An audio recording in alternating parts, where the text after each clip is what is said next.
नमस्कार सगळ्यांना। आता हळूहळू 21 जून जवळ येत चाललेला आहे। तर आपण काल पण बघितलं की जे काही आपण शिकलो होतो आणि नाभीसाठी जे उपयुक्त आहेत की जी रोज आसनं केली पाहिजेत अशी आसनं आपण बघितली। तसंच आज आपण त्यातली राहिलेली आसनं पाहणार आहोत की जेणेकरून ती काल 2 स्थितीमधली आपली पाहायची राहिली होती। काल 2 स्थितीमधली आपण बघितली, ती आज आपण बघणार आहोत।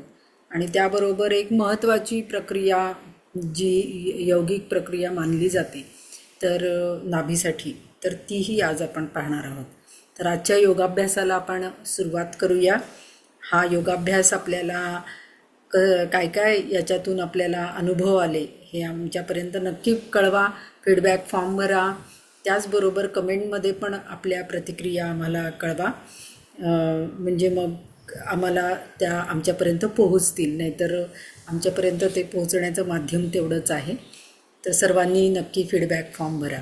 आजच्या योगाभ्यासाला आपण सुरुवात करूया।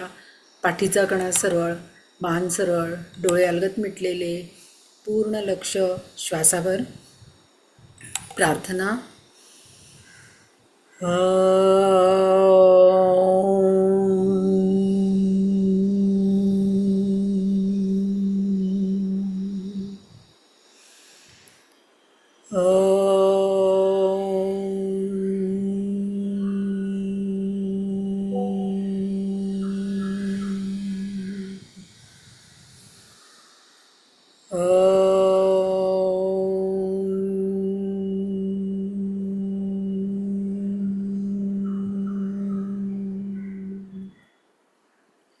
ॐ संगच्छध्वं संवदध्वं संवो मनांसि जानतां देवाभागं यथा पूर्वे संजानाना उपासते संजानाना उपासते।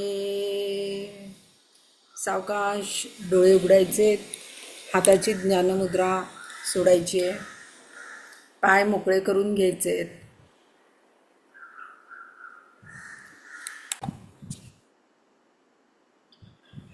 आता आपण आजच्या पहिल्यांदा शंख प्रक्षालनामध्ये जी आसनं केली जातात ती आपण करणार आहोत।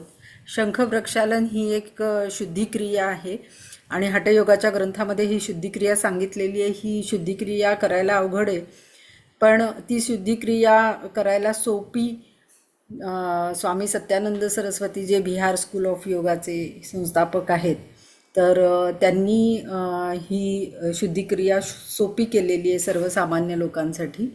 आणि त्यामध्ये ज्या आसनांचा समाविष्ट केलेला आहे ती आसनं आज आपण करणार आहोत। पण ही पूर्ण शुद्धिक्रिया मात्र तुम्हाला कुणाच्या तरी मार्गदर्शनाखालीच ती करावी लागते। पण ही आसनं जरी तुम्ही रोज एक एक सेट केला या आसनांचा तरीसुद्धा तुम्हाला नाभीसाठी याचा खूप चांगला उपयोग होईल। आणि आपली जी लहान आतडं मोठं आतडं आहे तर त्याच्यासाठी सुद्धा ह्याचा चांगला उपयोग होईल, कारण त्याची आंत्रलहर वाढण्यासाठी याचा चांगला उपयोग होतो। पण ह्या आसनांचा नुसता अभ्यास आपण इथे करणार आहोत, इथे आपण काही शंख प्रक्षालन शुद्धिक्रिया करणार नाही आहोत, हे म्हणजे सगळ्यांनी लक्षात घ्यायचं। तर ही हे आसनं आपण केलेली आहेत आपल्या 21 दिवसाच्या शिबिरामध्ये, पण ती एकत्रितरित्या आज आपण करणार आहोत। तर त्याच्यासाठी आपल्याला उभं राहायचं आहे, दंडस्थितीमध्ये यायचं आहे। दंडस्थितीमध्ये या। दंडस्थितीमध्ये आपल्याला दोन्ही पायामध्ये थोडंसं अंतर घ्यायचं आहे आणि सावकाश दोन्ही पायावर समान भार देऊन उभं राहायचं आहे। शरीराचा समान भार दोन्ही पायावर येईल या पद्धतीने उभं राहायचं आहे। दोन्ही हात वरती न्यायचे आहेत, दोन्ही हातांचे बोटं एकमेकांमध्ये गुंफायची आहेत आणि हात वरच्या दिशेने ताणून घ्यायचे आहेत।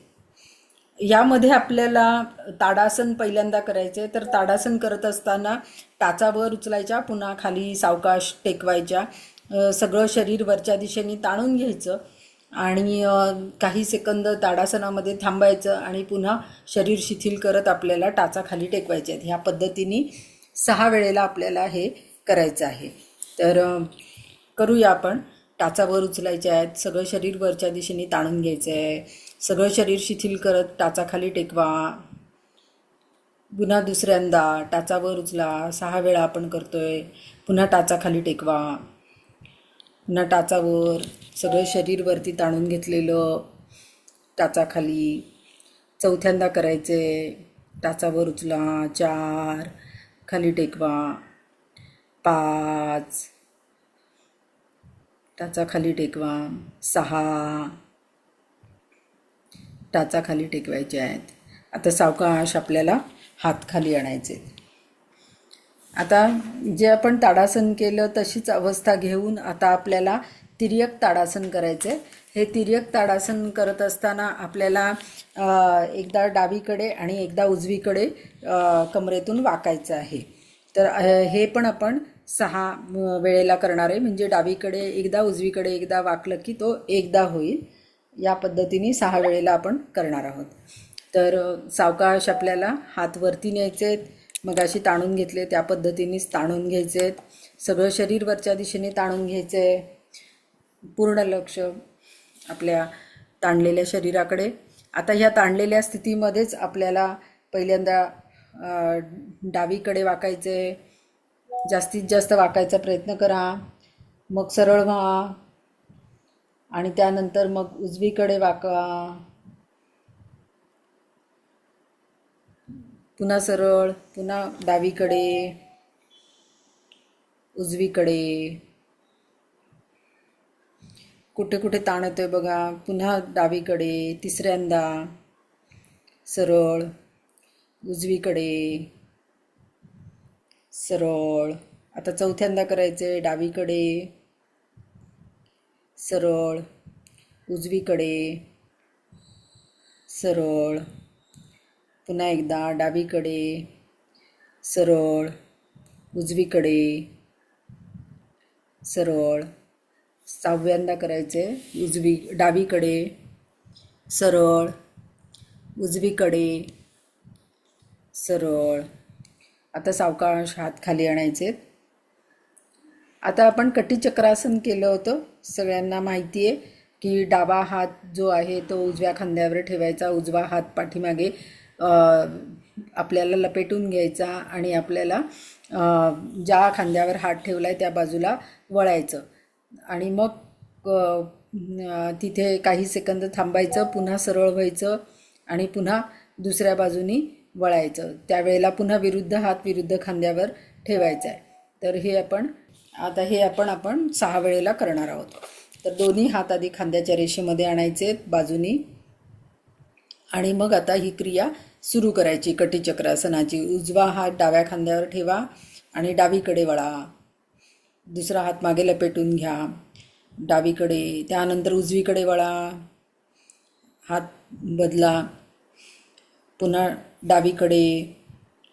दुसऱ्यांदा आपण करतोय. उजवीकडे वळा. आता डावीकडे, उजवीकडे, डावीकडे, उजवीकडे, डावीकडे, उजवीकडे. सरळ व्हायचे. हात खाली आणायचे. आपण 6 सेट याचे केलेले आहेत. आता खाली बसायचे आहे आपल्याला. उत्कटासनामध्ये बसायचे आहे आणि उदराकर्षण आपल्याला करायचं आहे. उदर म्हणजे पोट. हात जे आहेत ते आपले गुडघ्यावर ठेवायचे. हात गुडघ्यावर ठेवा. पाय पुढे, पावलं जी आहेत ती पुढच्या दिशेने. पायाची पावलं पुढच्या दिशेने. आता उजवा गुडघा जो आहे तो डाव्या पायाच्या जवळ ठेवायचा आहे. उजवा गुडघा आणि त्याची टाच उचलायची आहे आणि डावा गुडघा त्याच्यावर दाबायचा आहे. डावा गुडघा त्याच्यावर दाबायचा आहे. आणि मागे बघायचे. म्हणजे मग ते पोटाला बऱ्यापैकी पीळ बसतो. बरोबर. ह्या पद्धतीने आपल्याला सुरू ठेवायचं आहे. आता दुसऱ्या बाजूने करायचे.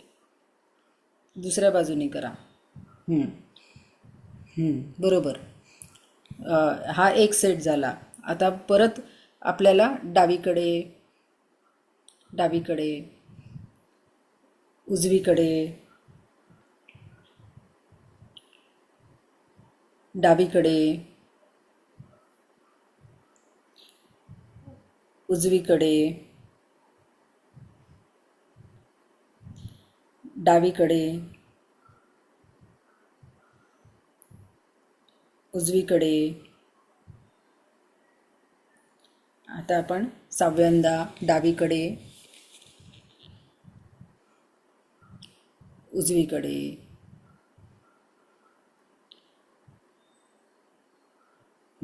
आता थांबायचे.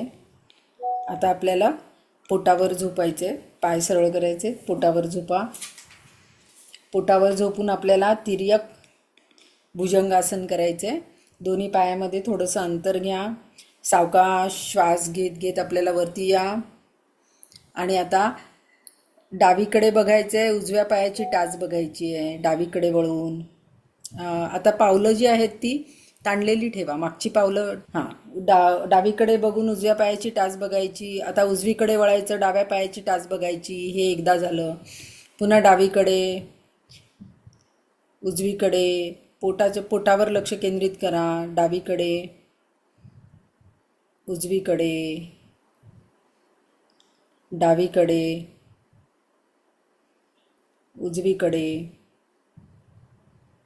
डावीकडे, उजवीकडे. पुन्हा एकदा डावीकडे आणि उजवीकडे. आता सावकाश सरळ व्हायचे. आणि आता आपल्याला पुन्हा भुजंगासन सोडायचे आणि उत्कटासनामध्ये येऊन बसायचे. आपल्याला काकपाद असतात करायचे. तर काकपाद करत असताना उत्कटासनामध्ये बसायचे आणि गुडघ्यावर आपल्याला चालायचे. तर एकदा डावा गुडघा खाली, हात गुडघ्यावर ठेवा. एकदा डावा गुडघा खाली, एकदा उजवा गुडघा. पुढे चालत जायचं.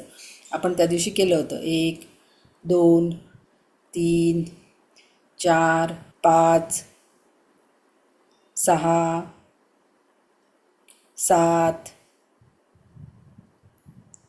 8, 9, 10, 11, 12. आता हे थांबवायचे, कारण आपण दोन्ही गुडघ्यांनी केलं त्याच्यामुळे एकदा एका गुडघ्याने, एकदा दुसऱ्या गुडघ्याने, असं ते 6 वेळेला हे कंप्लीट झालं.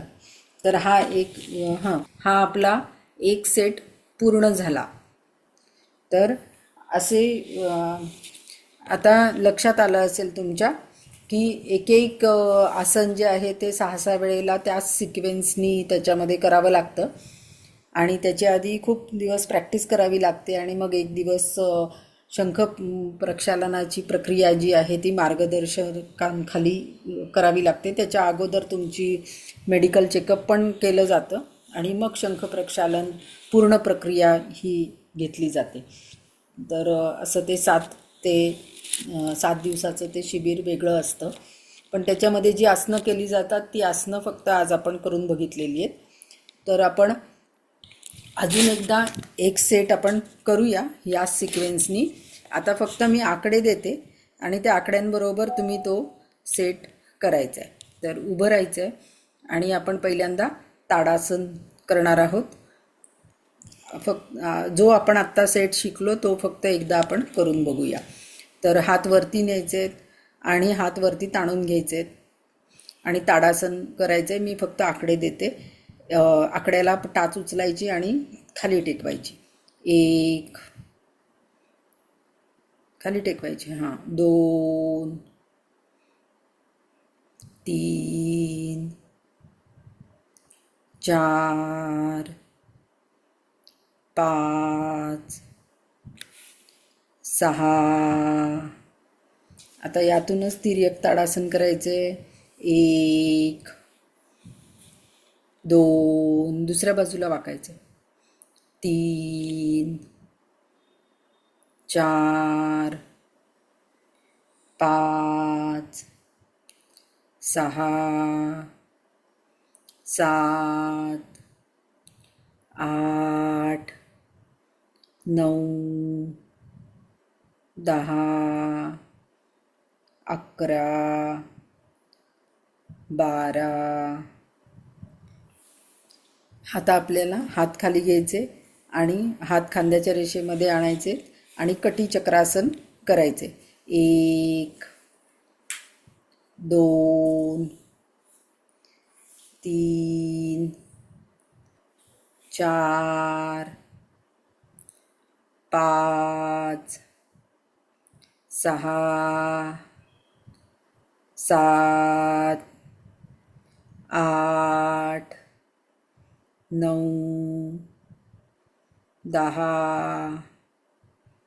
11 12. आता आपल्याला खाली बसायचे आणि उदराकर्षण करायचे. आपण ते 12 आकडे एवढ्यासाठी करतोय कारण दोन्ही बाजूनी केल्यानंतर एक वेळेला एक आवर्तन होतं, त्यामुळे 12 आकडे केले की दोन्ही बाजूची 6 आवर्तनं पूर्ण होतात. आता हात गुडघ्यावर ठेवायचे आणि करायचे. 1 2 3 4 5 6 7 8 9 10 11 12. आता आपल्याला खाली पोटावर झोपायचे आणि तिर्यक भुजंगासन करायचे. दोन्ही पायामध्ये अंतर घ्या आणि चवडे ताणून ठेवा आणि एकदा डावीकडे वळलं की उजव्या पायाची टाच बघायची, उजवीकडे वळलं की डाव्या पायाची टाच बघायची. भुजंगासनामध्ये यायचे आणि तिर्यक भुजंगासन आता चालू करायचे. 1 2 पोटाला पीळ बसतो त्याच्याकडे लक्ष द्या. 3 4 5 6 7 8 9 10 11 12. आता खाली या आणि आता परत आपल्याला उत्कटासनामध्ये बसायचे. आपण काकपाद करणार आहोत.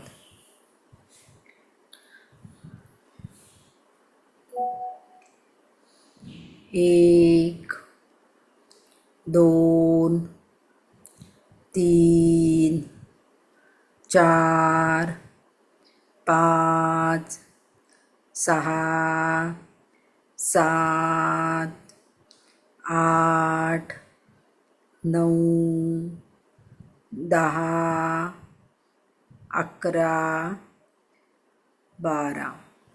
आता आपण शवासन करूया कारण 2 आपण सेट केलेले आहेत शंख प्रक्षालनाचे. याचा संबंध नाभीशी येतो, नाभीमधल्या इंद्रियांशी पण येतो. खाली झोपायचे पाठीवर. शंख प्रक्षालनामध्ये दोन्ही पायामध्ये अंतर, टाचा आतल्या दिशेनी, चवडे बाहेरच्या दिशेनी, हाताचे तळवे वरच्या दिशेनी, डोळे अलगद मिटलेले, पूर्ण लक्ष श्वासावर. आपण जी आता आवर्तनं केली, जे सेट केले आसनांचे, तर हे शंख प्रक्षालनाची शुद्धिक्रिया करताना हे सेट केले जातात. आणि शंख प्रक्षालन ह्या शुद्धिक्रियेमध्ये तोंडापासून आपल्या खाली गुदद्वारापर्यंत पूर्ण शुद्धी ही केली जाते, अंतर्गत शुद्धी केली जाते. आणि सगळे इंद्रिय, सगळे अवयव हे अतिशय चांगले काम करायला लागतात या शुद्धिक्रियेनंतर. पण ही शुद्धिक्रिया मार्गदर्शकाच्या देखरेखीखालीच केली जाते, कारण त्याच्या अगोदर तुम्हाला काही व्याधी असतील, काही त्रास असतील, तर त्या सगळ्याची मेडिकल हिस्ट्री घेऊन तुमची तपासणी करूनच ही शुद्धिक्रिया केली जाते. पण ह्या शुद्धिक्रियेमध्ये ज्या आसनांचा समावेश होतो ती आसनं आज आपण करून पाहिलेली आहेत. कारण ह्या सगळ्या आसनांचा संबंध आपल्या नाभीशी आहे, नाभीच्या आरोग्याशी आहे. तर ही मधून अधून तुम्ही ह्या आसनांचे सेट केले तरी चालणार आहेत. एक ग्लासभर कोमट पाणी पिऊन जर हा एखादा सेट केला तर तुम्हाला जे पोट साफ होत नाही वगैरे, तर त्याच्यासाठी त्याचा उपयोग होऊ शकतो. पण त्या अगोदर आपल्या सगळ्या मर्यादा लक्षात घ्यायच्या आणि मग करायचं. मधुमेहाच्या रुग्णांसाठी याचा चांगला उपयोग होतो. पण ज्यांना उच्च रक्तदाब, हृदयाचे विकार किंवा अजून काही वेगळ्या व्याधी असतील तर त्यांनी मात्र मार्गदर्शकांच्या सूचनांचं पालन करून किंवा त्यांच्या मार्गदर्शकाच्या अंडरच ह्या सगळ्या क्रिया करायच्या असतात. संपूर्ण शरीर आपण शिथिल केलेलं आहे शवासनामध्ये. आता जे आपण काही आसनं केली त्या आसनांचे जे काही ताण आले असतील तर ते निघून गेलेले आहेत.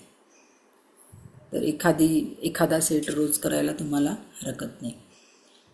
सावकाश आपण आपलं सगळं लक्ष आपल्या शरीराकडे आणायचे, सगळं शरीर जागृत करून घ्यायचं आहे. सावकाश दोन्ही पाय जुळवून घ्या, दोन्ही हात शरीराजवळ, हाताचे तळवे जे आहेत ते जमिनीवर. आता आपण एका कुशीवर बळून उठून बसायचे, डोळे उघडायचे आणि एका कुशीवर बळून उठून बसा. आपण एकच सूर्यनमस्कार करणार आहोत, पण तो एक सूर्यनमस्कार 10 आकड्यांचा जो करणार आहोत त्याच्यामध्ये एकेका आसनामध्ये थोडंसं आपण स्थिर थांबणार आहोत, एक 10 सेकंद वगैरे, आणि एका आसनातून दुसऱ्या आसनामध्ये असं आपण आसनामध्ये स्थिर थांबून म्हणजे संथ गतीने असा हा सूर्यनमस्काराचा आपण करणार आहोत. तर प्रत्येक आसनामध्ये आपल्याला काही सेकंद थांबायचं आहे. तर त्याच्यासाठी सूर्यनमस्कारासाठी उभं राहायचं आहे आणि दंडस्थितीमध्ये यायचं आहे. प्रणामासनामध्ये यायचं आहे, म्हणजे हाताची नमस्कार स्थिती, चारी बोटं जुळलेली आहेत, अंगठा हा बाजूला आहे, पाठीचा कणा सरळ आहे, मान सरळ आहे, नजर समोर आहे, दोन्ही पाय जुळलेले आहेत, टाचा आणि अंगठेसुद्धा एकमेकांना, आणि दोन्ही पायांवर समान भार आपल्या शरीराचा आहे. हे प्रणामासन आहे. प्रणामासनामध्ये आपण सूर्यनमस्काराचा पहिला मंत्र म्हणूया. ओम ह्रां मित्राय नमः. हे प्रणामासन आहे. याच्यामध्ये काही सेकंद आपण थांबणार आहोत. दोन्ही हातांचे तळवे एकमेकांवरला जुळलेले असल्यामुळे तिथे आपल्याला काही शरीराचे स्पंदनं जाणवत असतील त्याकडे लक्ष द्या. प्रणामासनामध्ये मनामध्ये समर्पणाची भावना ठेवा आणि पूर्णपणे समर्पित वृत्तीने आपण सूर्यनमस्कार करतो आहोत, सूर्याची उपासना करतो आहोत. आपल्या शरीरामध्ये जेवढे काही अग्नी आहेत 13 प्रकारचे, ते अग्नी व्यवस्थित संतुलित राहावेत असे आपण त्या सूर्यनमस्कार करताना सूर्याला प्रार्थना करूया आणि पूर्ण समर्पण भावना ह्या प्रणामासनामध्ये. आता आपल्याला पुढच्या अवस्थेमध्ये जायचं आहे. अतिशय सावकाश आपल्याला आजचा सूर्यनमस्कार घालायचा आहे. एका आसनातून दुसऱ्या आसनामध्ये जाताना अतिशय संथ गतीने सावकाश आपल्याला जायचं आहे. चालू असलेला श्वास सोडा आणि सावकाश श्वास घेत घेत आपल्याला हस्त उत्तानासनामध्ये जायचं आहे. आपण पुढचा मंत्र म्हणतोय. ओम ह्रीं रवये नमः. दंड कानाला टेकलेले आहेत, हात कोपरामध्ये सरळ आहेत, पोटावर जो ताण येतोय त्याकडे लक्ष द्या. कमरेतून आपण जास्तीत जास्त ह्याच्यामध्ये मागे वाकलेलो आहोत. फुफ्फुसांची ताकदसुद्धा ह्याच्यामध्ये वाढणार आहे. ओम ह्रूं सूर्याय नमः.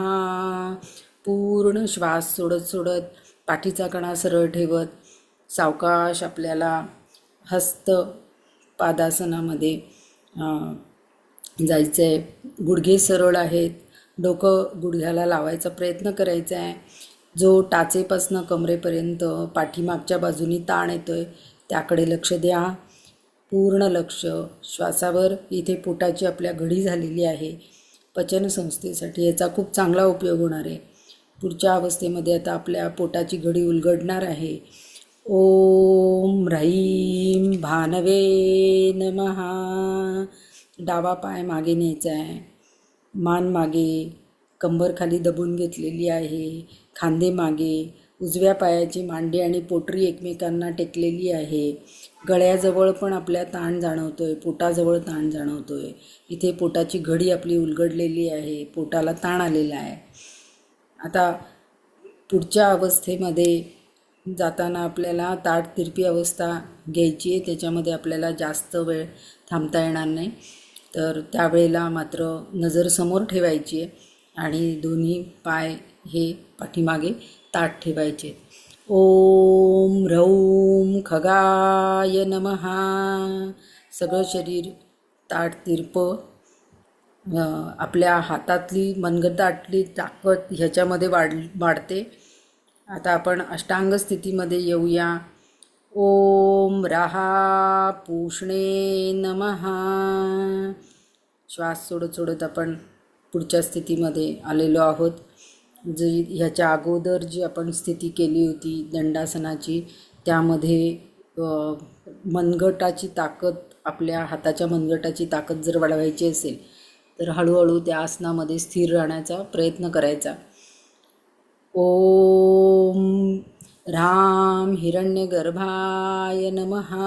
भुजंगासनामध्ये आपण आलेलो आहोत. पाय जुळलेले आहेत, मान मागे टाकलेली आहे, खांदे मागे खेचून घेतलेले आहेत, पोटावर याच्यामध्ये ताण आलेला आहे.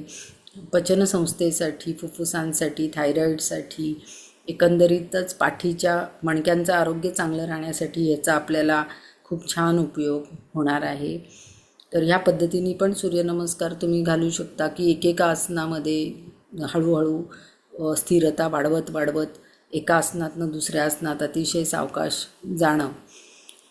ओम ह्रीं मरीचे नमः. कंबरवर उचलायची आहे. हनवटी कंठकुपामध्ये अधोमुख श्वानासन. संपूर्ण शरीराचा भार मागच्या दिशेने टाचा टेकवायचे आहेत. संथ श्वसन, पूर्ण लक्ष श्वासावर. इथे हनवटी कंठकुपामध्ये गेल्यामुळे जालंधर बंद बांधला जातो. थायरॉईडसाठी सुद्धा ह्याचा उपयोग होणार आहे. टाचदुखी, गुडघेदुखीसाठी सुद्धा ह्याचा उपयोग होणार आहे. ओम ह्रूम आदित्याय नमः. आता आपल्याला डावा पाय पुढे आणायचा आहे. मान मागे, कंबर खाली दबून घेतलेली, खांदे मागे खेचलेले आहेत. जी आपली पूर्वीची स्थिती होती तीच आपण घेतलेली आहे. ह्याच्यामध्ये पण पोटावर ताण आपल्या आलेला आहे. मगाशी दाब आला होता, आता ताण आलेला आहे. सूर्यनमस्काराची रचनाच अशी आहे की एकदा दाब येतो, एकदा ताण येतो. आता आपल्या पोटावर पुढच्या स्थितीमध्ये दाब येणार आहे. ओम ह्रीं सवित्रे नमः. डोकं गुडघ्याकडे, गुडघे सरळ. एका अवस्थेतनं हे संथ सूर्यनमस्कार घालताना एका अवस्थेतनं दुसऱ्या अवस्थेत सावकाश आसनस्थिती घ्यायची, आसनामध्ये स्थिर राहायचं आणि सावकाश आसनस्थितीनं पुढच्या आसनामध्ये जायचं. ह्या पद्धतीने हे सूर्यनमस्कार आपण घालतो. ओम ह्रौं अर्काय नमः. परत आपण पोटाची घडी उलगडलेली आहे. ओम राहा भास्कराय नमः. चारी बोटं जुळलेली आहेत, अंगठा बाजूला आहे, नजर समोर आहे. पुन्हा आपण प्रणामासनामध्ये आलेलो आहोत आणि मनामध्ये पुन्हा समर्पणाची भावना, जो काही आपण सूर्यनमस्कार घातलेला आहे तो समर्पित भावनेने सूर्याला आपण अर्पण केलेला आहे. सावकाश हात खाली घ्यायचे आणि आता आपण खाली बसायचं आहे आणि मग पाठीवर झोपायचं आहे. शवासनाची स्थिती घ्यायची आहे. शवासन करा. दोन्ही पायामध्ये अंतर, हाताचे तळवे वरच्या दिशेने, मान एका बाजूला कलती किंवा सरळ, पूर्ण शरीराचा भार जमिनीवर टाकलेला.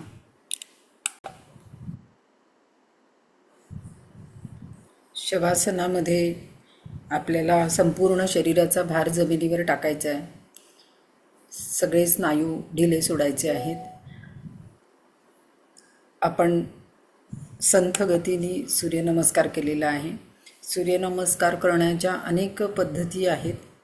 तर त्यातली ही एक पद्धत आहे की एकेका आसनामध्ये स्थिर राहायचं आणि त्याची स्थिरता हळूहळू वाढवत न्यायची. म्हणजे जर एकेका आसनामध्ये तुम्ही 1-1 मिनिट स्थिर राहिलात तर 10 आकड्याच्या सूर्यनमस्कारामध्ये तुम्हाला एक सूर्यनमस्कार घालायला 10 मिनटं ते 15 मिनटं लागू शकतात. तर तुमची स्थिरता किती वाढते आहे त्या पद्धतीने त्याला वेळ लागू शकतो. तर हळूहळू आसनाच्या स्थिरतेकडे जास्त लक्ष द्या. पूर्ण लक्ष श्वासावर. प्रत्येक सूर्यनमस्काराच्या ज्या पद्धती आहेत त्या प्रत्येक पद्धतीचे वेगवेगळे फायदे आहेत. तर आसनांचा फायदा आत्ता घातलेल्या सूर्यनमस्कारामध्ये आपल्याला मिळतो. हळूहळू सगळं शरीर शिथिल झालेलं आहे. श्वासाची गती पण संथ झालेली आहे. श्वासावरून आपलं सगळं लक्ष आपल्या शरीराकडे आणायचं आहे. सगळं शरीर जागृत करून घ्यायचं आहे. सावकाश दोन्ही पाय जुळवून घ्या, दोन्ही हात शरीराजवळ, मान सरळ. आपल्याला सावकाश डोळे उघडायचे आहेत आणि एका कुशीवर वळून उठून बसायचं आहे. आपण काल 2 स्थितीमधली आसनं बघितली आणि जी महत्त्वाची आसनं होती ती पाहिली. आता ती आसनं ज्यांना जमत नाहीत त्यांनी अलीकडच्या स्थितीमधली पण आसनं आपण शिकलेलो आहोत, ती आसनं तुम्ही करू शकता. तर आता आपण दंडस्थितीमधली म्हणजे उभं राहून जी आसनं आपण आता बघूया की जी महत्त्वाची आहेत.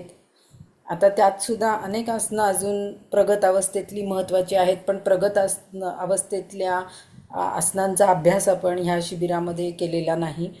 अगदी सर्वांना जमतील अशीच आसनं याच्यामध्ये निवडलेली आहेत. तर पहिल्यांदा आपण आता वीरासनाच्या अगोदर त्रिकोणासन करूया. हे त्रिकोणासन आपण साध्या पद्धतीने घेतलेलं आहे. या शिबिरामध्ये अनेक पद्धतीने त्रिकोणासन केलं जातं, पण हे करायला सोपं आहे म्हणून आपण याची निवड केलेली आहे. तर दोन्ही पायामध्ये अंतर घ्यायचं आहे, दोन्ही पायामध्ये अंतर. त्यानंतर सावकाश दोन्ही हात हे खांद्याच्या रेषेमध्ये आणायचे आहेत. आता उजवा हात जो आहे तो डाव्या पायाच्या जवळ आपल्याला ठेवायचा आहे. डाव्या पायाच्या पुढे किंवा डाव्या पायाच्या मागे. त्याच्या अगोदर आपल्याला डावा पाय थोडासा वळवून घेतला तरी चालेल. डावा पाय वळवून घ्या. आता डाव्या पायाच्या पुढे किंवा मागे जिथे तुम्हाला शक्य असेल तिथे तो हात ठेवा. उजवा हात डाव्या पायाच्या जवळ ठेवायचा आहे. त्यावेळेला आपली खांदे आणि हात एकाच रेषेमध्ये राहील याची अजून थोडं नजर आपली वरच्या हाताकडे. खांदा आणि दोन्ही हात आणि खांदे एका रेषेमध्येच राहतील. इथे थोडासा पीळ पण बसलेला आहे पोटाला. आता याच्यामध्ये आपण गुडघे वाकवून केलेलं नाही आहे त्रिकोणासन. गुडघे वाकवून सुद्धा त्रिकोणासन केलं जातं, पण ते आपण करायला थोडंसं अवघड आहे म्हणून याच्यामध्ये घेतलेलं नाही. आणि गुडघेदुखीसाठी सुद्धा, कमरेच्या सांध्यांच्या आरोग्यासाठी सुद्धा याचा चांगला उपयोग होणार आहे. पायाचं पण आरोग्य सुधारणार आहे आणि पाठीच्या मणक्यांचं पण आरोग्य सुधारणार आहे. काही सेकंद आपण ह्याच्यामध्ये थांबलेलो आहोत. सावकाश आता श्वास घेत घेत आपल्याला सरळ व्हायचं आहे आणि असंच आपल्याला दुसऱ्या बाजूनी करायचं आहे. आता तो पाय वळवून घ्या आणि दुसरा पाय जो आहे तो त्याचं पाऊल आपलं वळवून घ्यायचं आहे आणि दुसऱ्या बाजूनी हे आसन करायचं आहे. तर दुसऱ्या बाजूनी हे आसन करा. हे करत असताना आपण खांदे दोन्ही एका रेषेमध्ये येतील, दोन्ही हात एका रेषेमध्ये येतील. समजा आपला हात नाही पोचला जमिनीपर्यंत तरी चालणार आहे. जेवढं आपल्याला शक्य होईल तेवढं करायचं आहे, पण गुडघ्यामध्ये पाय न वाकवता करायचे तरच त्याचा उपयोग होईल. हळूहळू तुम्हाला हात खाली खाली जायला लागेल, लवचिकता वाढेल तसं. पण जेवढं समजा नाही जमिनीला लागला तरी चालेल, जेवढं जमेल तेवढं करायचं आहे. जमिनीला नाही लागला तर गुडघ्याला धरा, घोट्याला धरा. या पद्धतीने पण तुम्ही करू शकता. सावकाश श्वास घेत घेत आपल्याला आसन स्थिती सोडायची आहे आणि पाऊल वळवून घ्या आणि श्वास सोडत सोडत हात खाली आणा. दोन्ही पाय जुळवून घ्यायचे आहेत. आता यानंतर आपण वीरासन करणार आहोत. ह्याच्यामध्ये पोटावर बऱ्यापैकी ताण येतो आणि ज्यांना गुडघेदुखीचा त्रास असेल त्यांनी गुडघा न वाकवता करा आणि ज्यांना काही गुडघेदुखीचा वगैरे त्रास नसेल तर त्यांनी गुडघा वाकवून करा. बरोबर ज्यांना चक्कर वगैरे येते त्यांनी करू नका, त्यांनी मागे जाऊ नका, नुसतेच हात वरती ताणून घ्या हाताची नमस्कार स्थिती करून, त्यांनी मागे वाकू नका. या पद्धतीने आपल्या मर्यादा लक्षात घेऊन आसनं करा. तर दोन्ही पायामध्ये पहिल्यांदा अंतर घ्यायचं आहे. सावकाश दोन्ही पायामध्ये अंतर घ्या. आता आपल्याला उजव्या पायाचं पाऊल उजवीकडे वळवायचं आहे आणि सावकाश उजवीकडे वळायचं आहे. उजवीकडे वळा. आता उजवा गुडघा जो आहे तो वाकवायचा आहे, तिथे 90 डिग्रीचा कोन करायचा आहे, म्हणजे मांडी जी आहे ती जमिनीला समांतर येईल आणि हाताची नमस्कार स्थिती.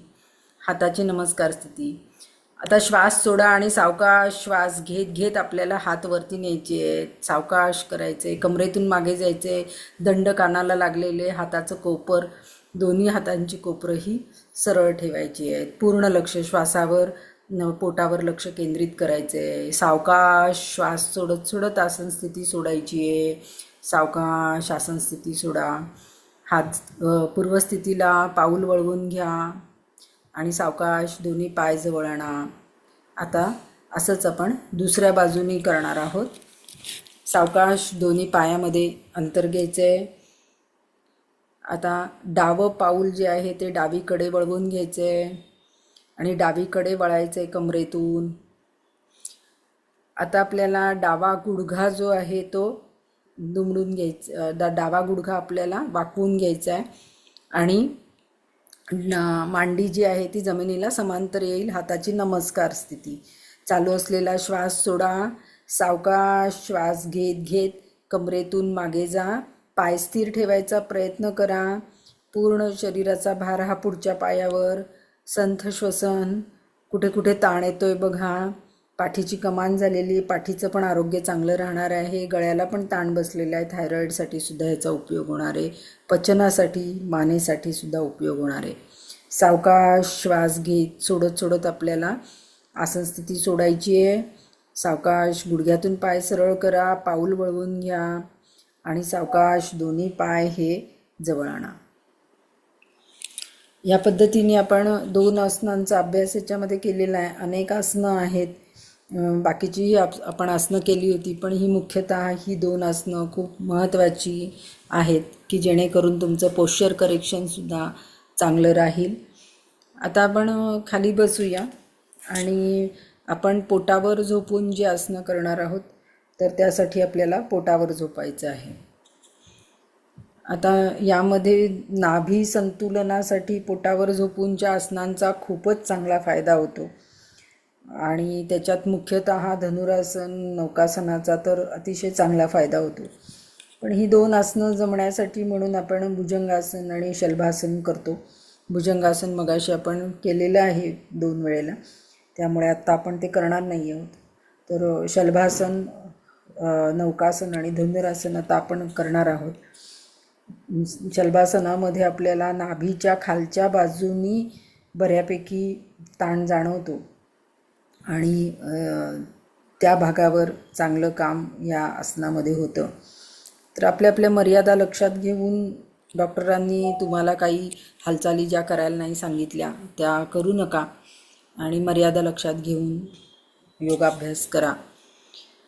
आता ह्याच्यामध्ये हाताचा आधार घेऊन पण तुम्ही शलभासन करू शकता, हात मांडी खाली घालून, किंवा मग तुम्हाला आधार नको असेल तर हात जे आहेत ते हाताचे तळवे जमिनीवर दाबायचे आणि मग आपल्याला दोन्ही पाय वर उचलायचे. त्यात हनवटी जमिनीवरच ठेवलेली आहे, पाय मागे ताणून घेतलेले आहेत. गुडघ्यात पाय न वाकवता चालू असलेला श्वास सोडा आणि अतिशय सावकाश हात जमिनीवर दाबून दोन्ही पाय वरती उचला. सावकाश दोन्ही पाय गुडघ्यात न वाकवता वर उचला. मांड्या पण वर उचलल्या गेलेल्या आहेत. जास्त सेकंद या आसनामध्ये थांबणं शक्य नसतं. सावकाश श्वास सोडत सोडत आसन सोडायचे. पुन्हा एकदा करून बघूया. ह्याच्या तुम्ही घरी 4-5 आवृत्त्या केल्या रोज तरीसुद्धा चालणार आहे आणि मग हळूहळू आसनामधली स्थिरता तुम्ही वाढवू शकता. चालू असलेला श्वास सोडा आणि सावकाश श्वास घेत घेत गुडघ्यात पाय न वाकवता पाय वर उचला. संथ श्वसन. सावकाश श्वास सोडत सोडत पाय खाली आणायचे. आता यानंतर आपण जे आसन करणार आहोत ते म्हणजे धनुरासन करणार आहोत आणि त्यानंतर नौकासन करणार आहोत. तर धनुरासनामध्ये सुद्धा जास्त वेळ पहिल्यांदा थांबणं शक्य होत नाही. त्याच्यात एक काळजी घ्यायची म्हणजे श्वास रोखून धरण्याची प्रवृत्ती होते ती टाळायची आणि सगळ्या नाड्या ह्या वरच्या दिशेने ताणल्या जातात आणि नाभीवर सगळा शरीराचा भार येतो आणि नाभी संतुलन याच्यामध्ये होतं. नाभीचं आरोग्य अतिशय चांगलं राहण्यासाठी त्याचबरोबर शरीरातल्या सगळ्या नाड्या ताणल्या जातात, त्यामुळे नाड्यांची शुद्धी होण्यासाठी सुद्धा ह्याचा चांगला उपयोग होतो. तर आपण धनुरासन करूया. तर दोन्ही गुडघे जे आहेत ते दोन्ही पायामध्ये थोडंसं अंतर घ्या आणि दोन्ही गुडघ्यामध्ये पाय दुमडून घ्यायचे. हाताने पायाचे घोटे पकडायचे आहेत. आता ज्यांना काही व्याधी वगैरे असतील त्यांनी याच अवस्थेमध्ये जरी थांबलं तरी सुद्धा चालतं. याला सुलभ धनुरासन असं म्हटलं जातं. ज्यांना काही व्याधी वगैरे नसतील त्यांनी चालू असलेला श्वास सोडा आणि अतिशय सावकाश श्वास घेत सगळं शरीर वरच्या दिशेने ताणून घ्या. पायाची घडी उलगडायचा प्रयत्न करा आणि जास्तीत जास्त वरच्या दिशेने शरीर ताणून घ्या. संथ श्वसन, कुठेही श्वास रोखू नका. पोश्चर करेक्शनसुद्धा ह्याच्यामध्ये छान होतं. चालू असलेला श्वास सोडायचा आहे, श्वास घ्यायचा आहे आणि सावकाश श्वास सोडत सोडत आसन स्थिती सोडायची. सावकाश हात मोकळे करून घ्या, पाय सरळ करा. बऱ्यापैकी ताण याच्यामध्ये तुम्हाला जाणवला असेल. पाठीच्या मणक्यांचं सुद्धा आरोग्य याच्यामध्ये चांगलं राहतं. हे आसन खरं आरोग्यदायी आहे. ज्यांना काही व्याधी नसतील त्यांनी हे रोज करा, म्हणजे पुढच्या दृष्टीने सुद्धा तुम्हाला व्याधी न होण्याच्या दृष्टीने सुद्धा हे चांगलं आहे. आणि पोटावरचा मेद कमी व्हायला सुद्धा ह्याचा चांगला उपयोग होतो. आता आपण पुढचं जे आसन करणार आहोत ते सुद्धा नाभी संतुलनासाठी अतिशय उपयुक्त आसन आहे. याच्यामध्ये आपल्याला धनुरासनामध्ये वरच्या दिशेने ताण घेतला होता आपण. आता नौकासनामध्ये आपल्याला पुढच्या आणि मागच्या दिशेने ताण येतो, कारण आपण शरीर पुढच्या दिशेने पण ताणतो, मागच्या दिशेने पण ताणतो आणि बरोबर मधोमध त्या नाभीवर तो दोन्ही बाजूचा ताण आपल्याला कळतो आणि यामध्ये नाभी संतुलन व्हायला मदत होते. तर नौकासन आपण करणार आहोत. याच्यामध्ये सुद्धा श्वास रोखून धरण्याची प्रवृत्ती होते, ती टाळायची आणि नॉर्मल ब्रिदिंग म्हणजे नैसर्गिक श्वसन चालू ठेवायचे. तर कपाळ जमिनीवर लावायचे आणि हात पुढे जोडून घ्यायचे. हाताची नमस्कार स्थिती, कपाळ टेकलेलं, पाय मागे ताणून घेतलेले आहेत, हात पुढे जास्तीत जास्त ताणून घेतलेले आहेत. ज्यांना नौकासन करायला अलाउड नाही आहे त्यांनी सुलभ नौकासन असे हे करू शकतात. त्याच्यामुळे त्या ताणाचा उपयोग चांगला होतो आणि मानसिकरित्या प्रगत नौकासन तुम्ही करू शकता. चालू असलेला श्वास सोडा. सावकाश श्वास घेत घेत शरीराचा मागचा आणि पुढचा भाग एकत्रित वरती उचला. पूर्ण नाभीवर सगळा ताण आलेला आहे. पूर्ण लक्ष श्वासावर. संथ श्वसन. अतिशय सावकाश श्वास सोडत सोडत आसन स्थिती सोडायची आहे. सावकाश श्वास सोडत सोडत आसन स्थिती सोडा.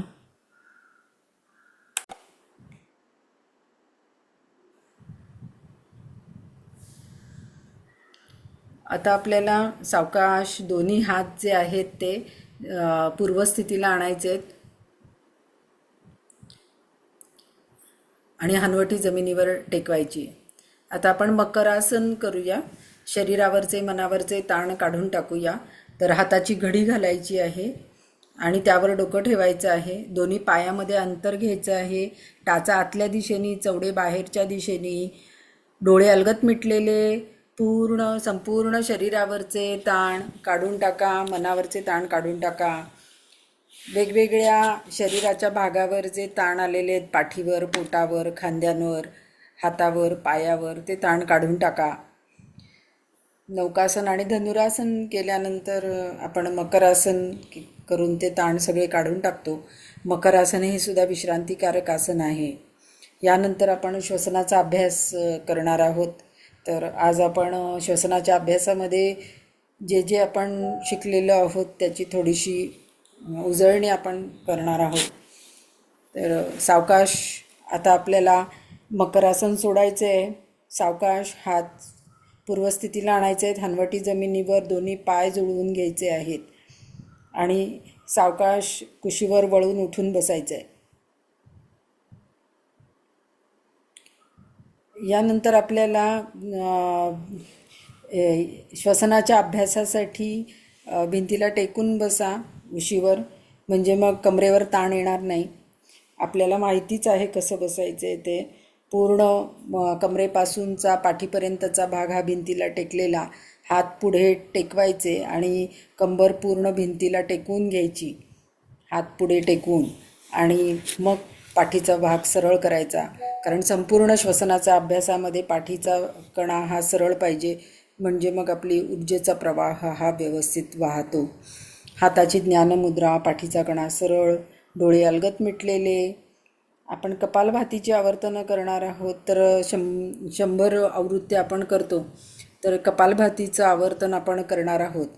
त्यासाठी एकच आवर्तन आज आपण करूया.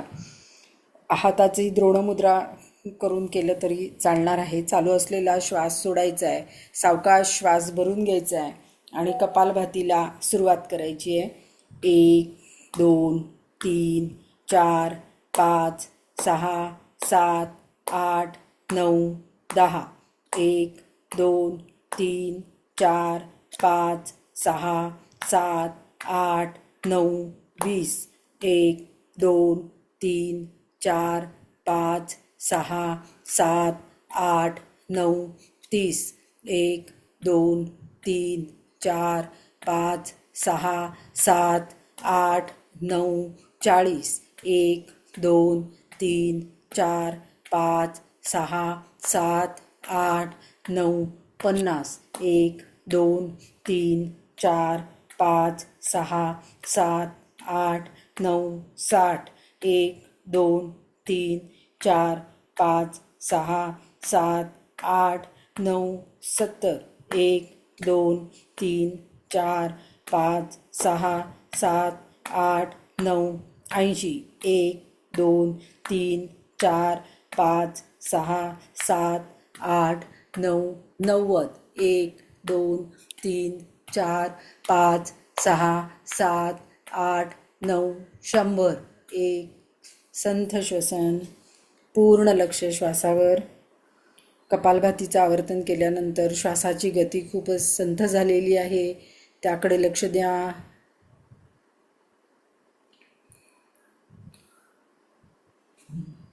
कपालभाती केल्यानंतर शरीरावरचे, मनावरचे ताण पण निघून गेलेले आहेत. श्वासाची गती खूपच संथ. यानंतर आपण अनुलोम विलोमच्या प्रकारांचा अभ्यास करणार आहोत.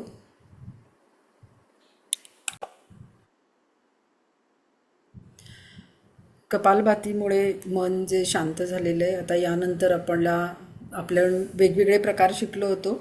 दीर्घ श्वसनाचे विभागीय श्वसन पण शिकलो होतो. विभागीय श्वसनामुळे आपल्याला कळलं दीर्घ श्वास कसा घ्यायचा, कसा सोडायचा. त्याच पद्धतीने आपल्याला दीर्घ श्वास दोन्ही नाकपुड्यांनी घ्यायचा आहे आणि सोडायचा आहे. याची आपण 3 आवर्तनं करणार आहोत. आणि त्यानंतर मग आपण डाव्या नाकपुडीनी 3 आवर्तनं, उजव्या नाकपुडीनी 3 आवर्तनं, डावीनी घेऊन उजवीनी सोडायचा याची 3 आवर्तनं, उजवीनी घेऊन डावीनी सोडायचा याची 3 आवर्तनं, आणि मग त्यानंतर डावीनी घेऊन उजवीनी सोडायचा, उजवीनी घेऊन डावीनी सोडायचा याची 3 आवर्तनं. तर नीट लक्ष द्या, माझ्या सूचनांचं तंतोतंत पालन करा आणि आपल्या श्वसनाच्या अभ्यासाला सुरुवात करा. चालू असलेला श्वास सोडा. दीर्घ श्वास भरून घ्या. पूर्ण पोटामध्ये, चेस्टमध्ये आणि आपल्या स्कंधामध्ये पूर्ण श्वास भरून घ्या आणि अतिशय सावकाश पूर्ण एकाच गतीने श्वास सोडा. पुन्हा दीर्घ श्वास भरून घ्या आणि दीर्घ श्वास सोडा. पुन्हा दीर्घ श्वास भरून घ्या आणि दीर्घ श्वास सोडा. आता उजव्या हाताची प्रणव मुद्रा बांधा. उजव्या हाताची प्रणव मुद्रा बांधून आपली उजवी नाकपुडी बंद करायची आहे आणि त्या डाव्या नाकपुडीने चालू असलेला श्वास सोडा. डाव्या नाकपुडीने श्वास घ्यायला सुरुवात करा. 1 2 3 4. डावीनीच सोडा. 1 2 3 4 5 6 7 8. डावीनीच घ्या. 1 2 3 4. डावीनीच सोडा. 1 2 3 4 5 6 7 8. आता डावी नाकपुडी बंद करा. उजव्या नाकपुडीने चालू असलेला श्वास सोडा. उजव्या नाकपुडीने श्वास घ्यायला सुरुवात करा. 1 2 3 4. उजवीनीच सोडा. 1 2 3 4 5 6 7 8. उजवीनीच घ्या. 1 2 3 4. उजवीनीच सोडा. 1 2 3 4 5 6 7 8. उजवीनीच घ्या. 1 2 3 4. उजवीनीच सोडा. 1 2 3 4 5 6 7 8. उजवी नाकपुडी बंद करा. डावीने घ्या. 1 2 3 4. उजवीनी सोडा. 1 2 3 4 5 6 7 8. डावीनी घ्या. 1 2 3 4. उजवीनी सोडा. 1 2 3 4 5 6 7 8. डावीनी घ्या. 1 2 3 4. उजवीनी सोडा. 1 2 3 4 5 6 7 8. उजवीनी घ्या.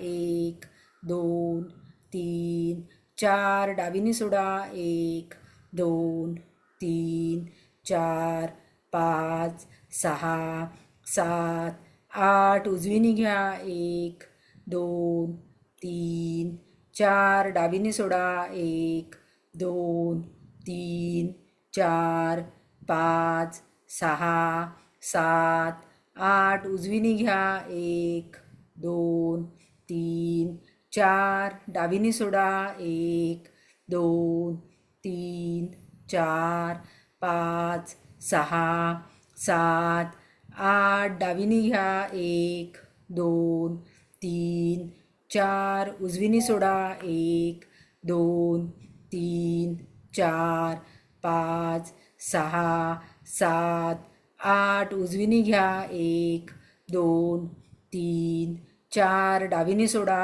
1 2 3 4 5 6 7 8. डावीनी घ्या. 1 2 3 4. उजवीनी सोडा. 1 2 3 4 5 6 7 8. उजवीनी घ्या. 1 2 3 4. डावीनी सोडा. 1 2 3 4 5 6 7 8. दोन्ही हातांची ज्ञानमुद्रा. मन खूपच शांत झालेलं आहे. अनुलोम विलोमचे आपण वेगवेगळे प्रकार केलेले आहेत. सूर्यभेदन, चंद्रभेदन आणि नाडी चक्रावर्तन आपण केलेलं आहे. आणि याचा आपल्या त्यामुळे आपल्या मेंदूला पण विश्रांती मिळालेली आहे. श्वासाची गती पण संथ झालेली आहे आणि मनावरचे ताण पण कमी झालेले आहेत. आता आपण शीतली पूरक आणि भ्रामरी रेचक करणार आहोत. तर शीतलीनी श्वास घ्यायचा आहे म्हणजे आपल्या जिभेची पन्हाळी करायची आहे, काकी मुद्रा करायची आहे. काकी मुद्रेने श्वास घ्यायचा आहे आणि दोन्ही नाकपुड्यांनी श्वास सोडत भ्रामरी करायची आहे. भ्रामरी करत असताना जो आवाज येतो त्या नादावर लक्ष केंद्रित करायचं आहे. चालू असलेला श्वास सोडा. शीतली पूरक दीर्घ श्वास भरून घ्या. भ्रामरी रेचक. श्वास सोडताना भ्रामरी.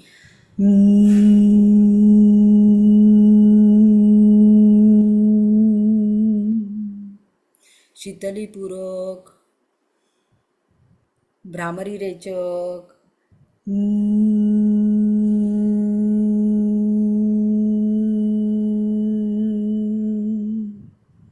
शीतलीपूरक,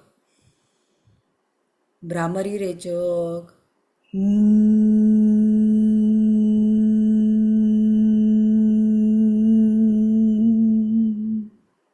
शीतलीपूरक, भ्रामरी रेचक,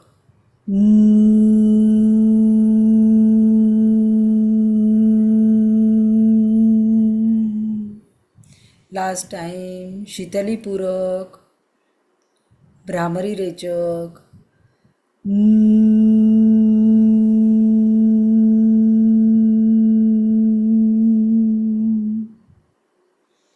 मन अतिशय शांत.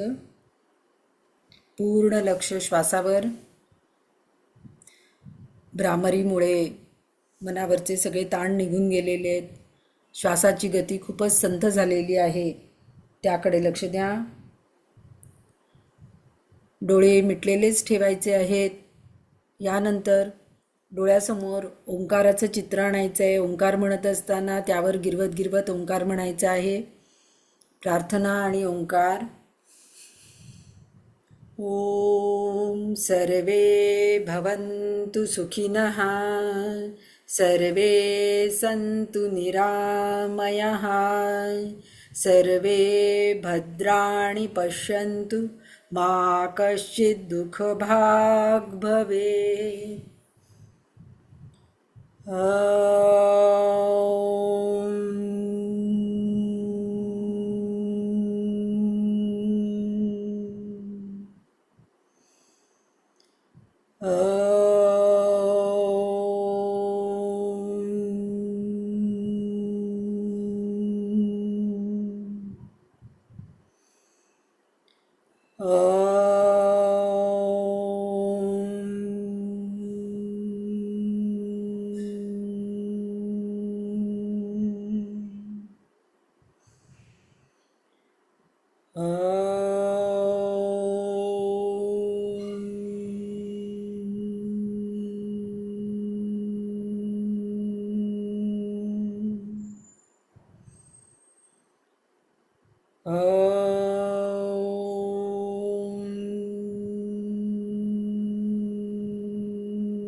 ओम शांती शांती शांती.